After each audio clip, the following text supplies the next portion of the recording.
Good morning, everyone. It's good to be back with you. It's always interesting to come back to this space where I went to church for years. I don't go to church here now, but so many memories, which I'll mention one or two in a bit. I'm going to say two things. One is, while we were singing, and it was so peaceful, wasn't it? Did you feel that peace? I did. And it made me think about the naysayers of, not just of religion, but of Christianity. You know, there are people who think, that, we Christian people, we're well-meaning, but we've kind of made all this up. And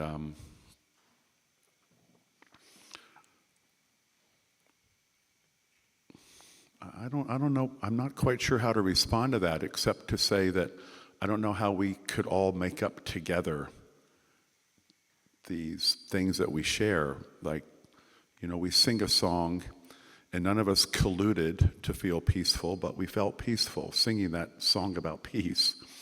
And we come into the space that was built very much on purpose to be like a refuge from the busy city around it. And we're struck by the imagery and by the quiet, by the stained glass windows, the altar. And I don't know, I don't think we made all this up.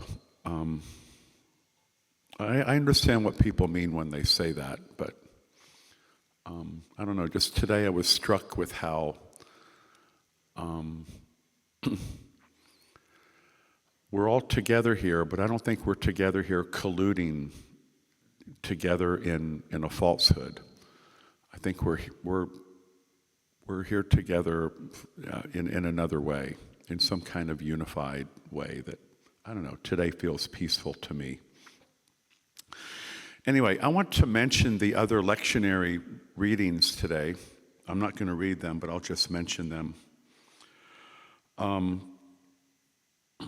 In the book, the Old Testament reading today was from the book of Deuteronomy, and it's about the people being told that when you enter the land and you take hold of the land that you've been promised, and you go and you start living there, and you start planting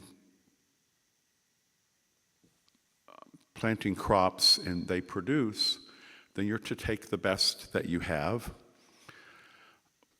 representative of the best that you have, and take it and make an offering of it.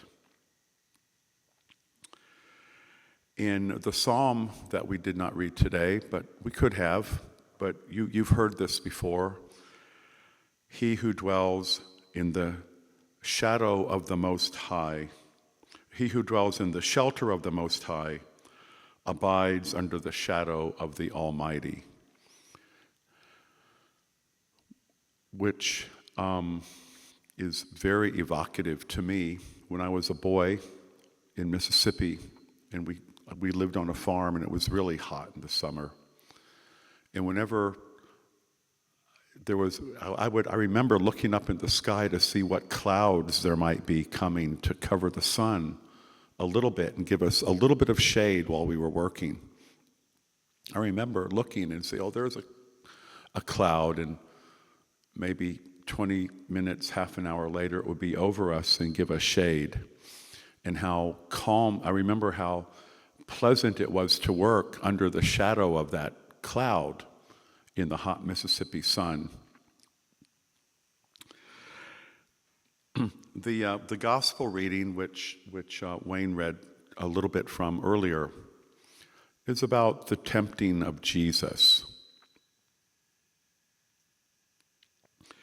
After Jesus was baptized, he went out into the wilderness for 40 days and had a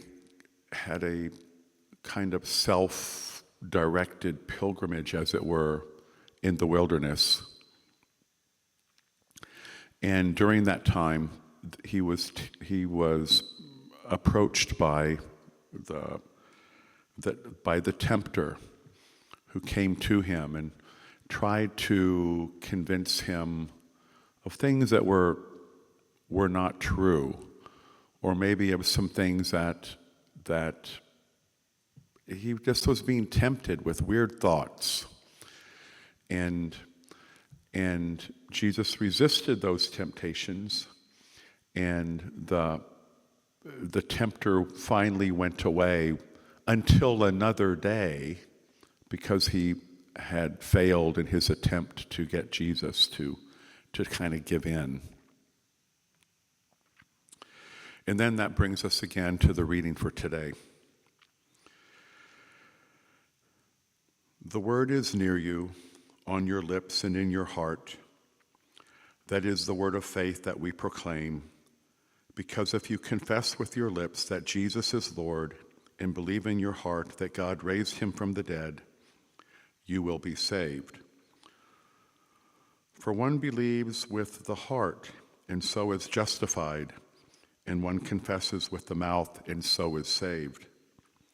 The scripture says no one who believes in him will be put to shame, for there is no distinction between Jew and Greek.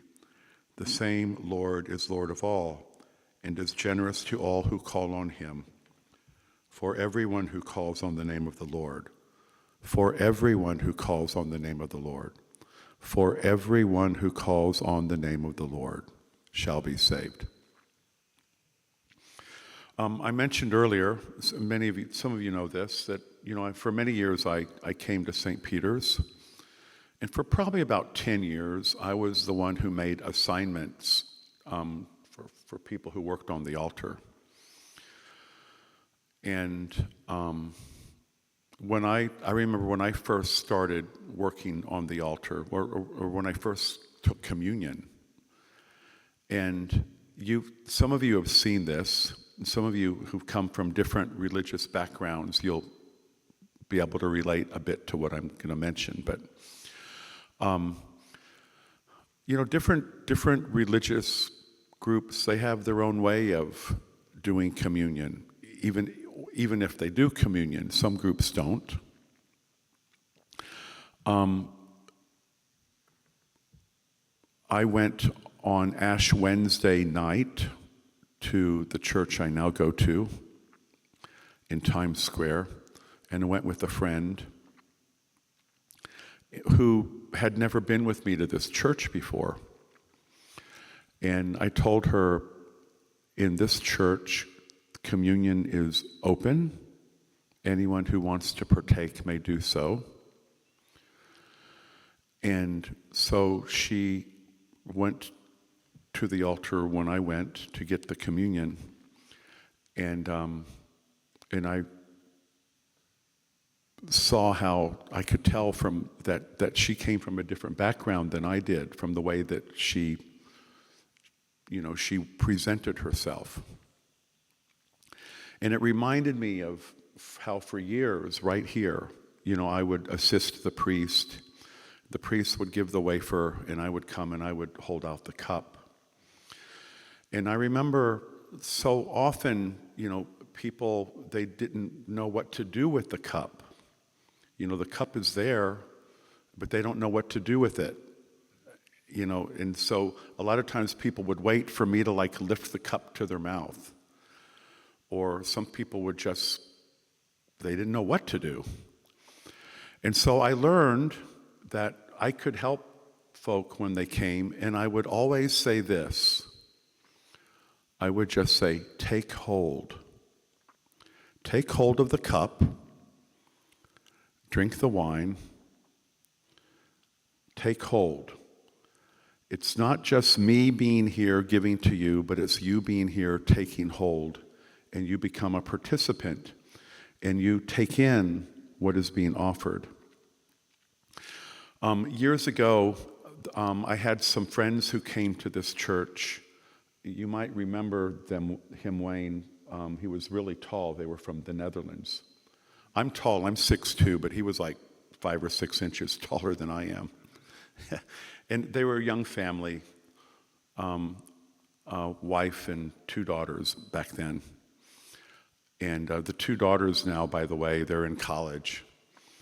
But back then they were little girls. And I remember one time his little daughter, Livy, she came up to the altar with her parents. And one time she came and the priest did not give her the communion, he just blessed her because she was a little girl.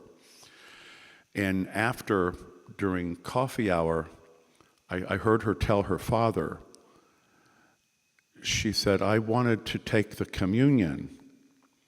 And her father said, well, you received the blessing. And I remember her saying, but I want to eat the blessing. I remember that.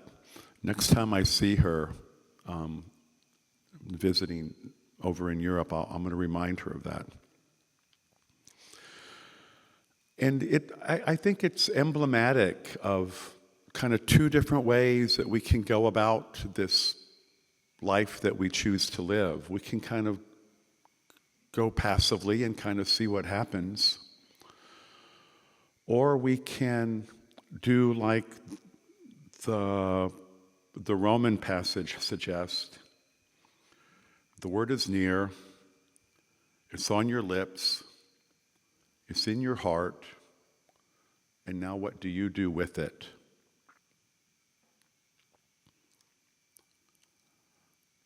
I think we're supposed to take hold. Take hold and not just be passive, but to become active and even proactive. When you read that prayer or a moment ago about or reminding us about what was that you said?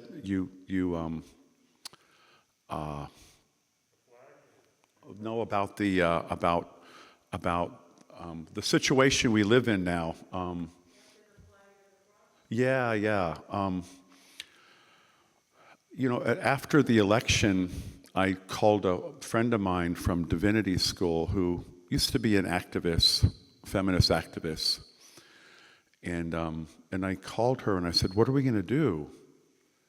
And she told me what she was going to do. And sometimes I still ask myself, what am I going to do? Or what can I do more than I've done? Or what can we do?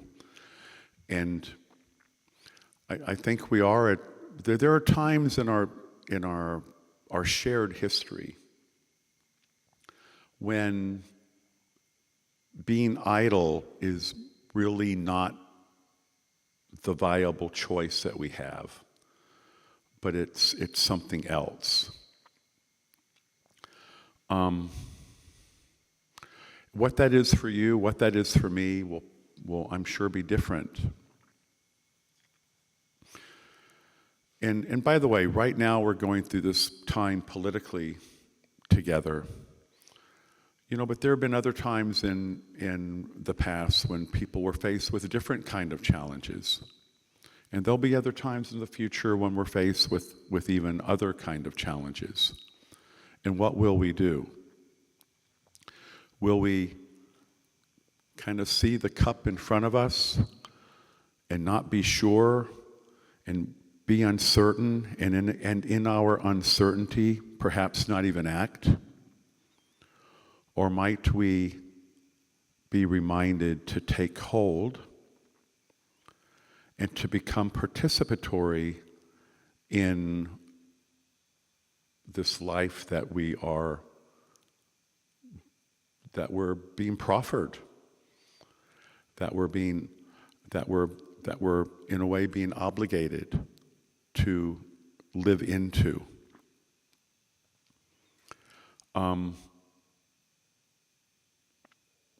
Take hold.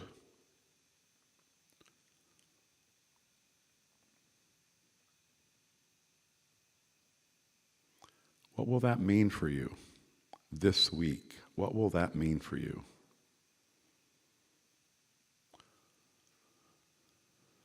What will that mean for you as an individual? What will that mean for you as part of this faith community, as part of this neighborhood, this city, this country, this world?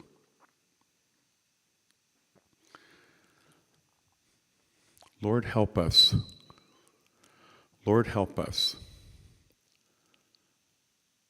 to make the choices, the hard choices that we're being asked to make. Help us to take hold, to be the servants, to be the workers, to be the crusaders that we're being called upon to be. Help us to be faithful and true. And the word that you have placed in our mouths and in our hearts, let it be manifest in our lives. Amen. Just one more thing I want to say.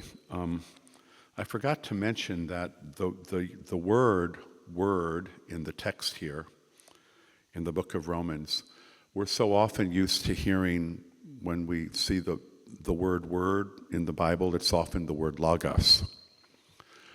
The word used here is rhema,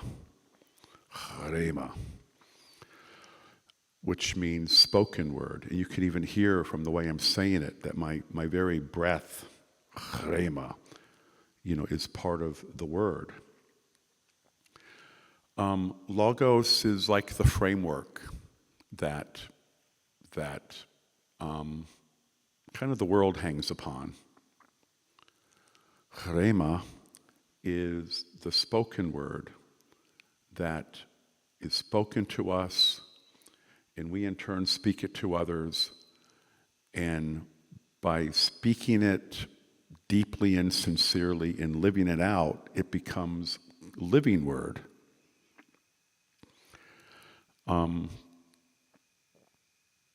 I think that's interesting, rhema. And I'll close with one story.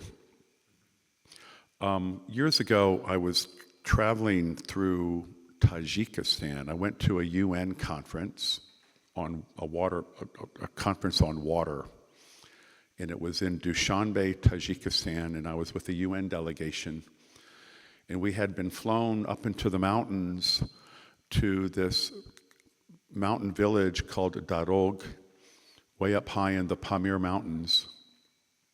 We were flown there on a Russian Mi-8 helicopter. And I remember one of my friends who was with us was scared. He didn't like helicopters. So anyway, we get to this village, and the villagers were there to meet us, many of them. There are several hundred villagers who were kind of a greeting party for us. And they had a meal prepared, and so we're eating.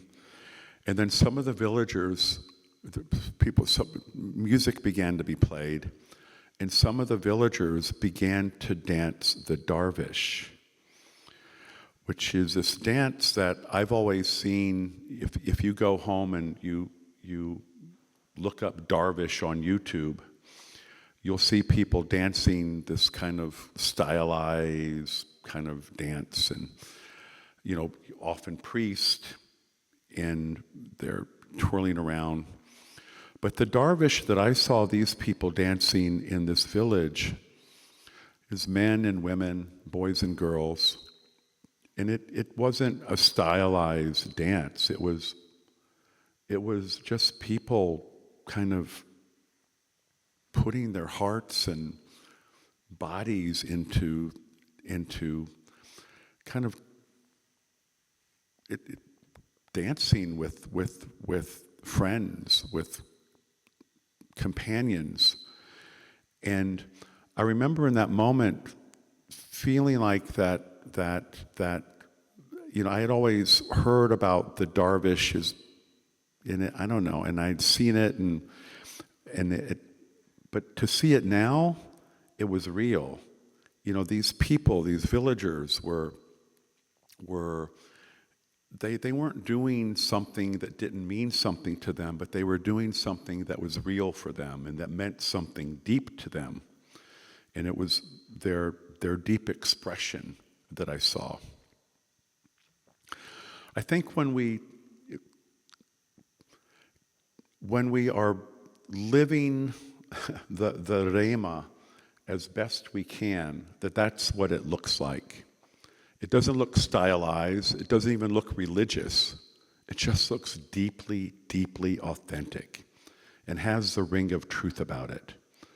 And that's what I challenge us to try to do this week and in the coming weeks and in the coming months and in the coming year, to live the word as deeply and authentically as we can.